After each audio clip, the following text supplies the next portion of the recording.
Am I the only one who didn't know about the MV Doña Paz disaster? It's a story that seems to have slipped through the cracks of history, overshadowed by other events, yet it remains one of the most tragic maritime disasters ever recorded. It's the deadliest maritime disaster of the 20th century, and it's not talked about enough. The scale of the tragedy is almost unimaginable, and the details are both heartbreaking and infuriating. Picture this, December 20th, 1987. A day that started like any other but ended in catastrophe. The MV Doña Paz ferry is en route from Leyte to Manila in the Philippines. It was supposed to be a routine trip, a journey many had taken before without incident. She's massively overcrowded with over 4,300 passengers on board. Imagine the chaos and the noise, the mix of excitement and fatigue among the passengers. That's nearly twice her capacity. The ferry was designed to carry only about 1,500 passengers, but regulations were ignored and safety was compromised. At night, the unthinkable happens.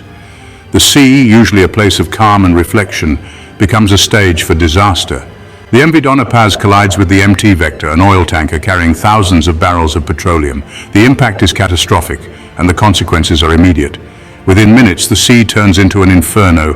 The oil from the tanker ignites and flames spread rapidly, consuming everything in their path. Flames engulf both vessels and the darkness is lit with a deadly glow.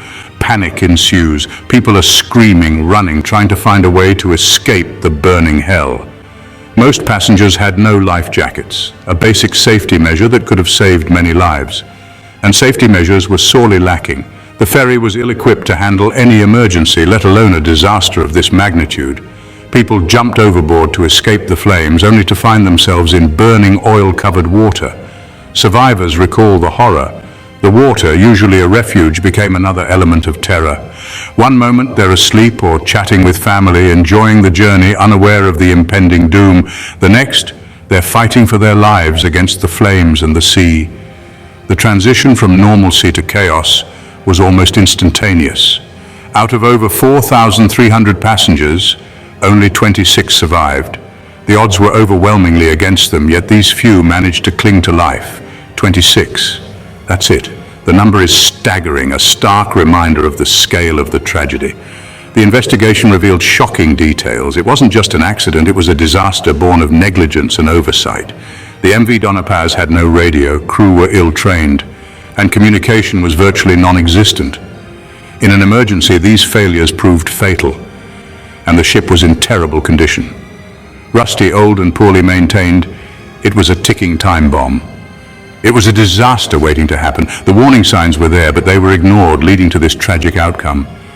Today, the MV Doña Paz tragedy stands as a grim reminder of the importance of maritime safety. It's a lesson written in blood, urging us to never forget. Over 4,300 lives lost in a single night. Each one a story, a family, a future that was cruelly cut short.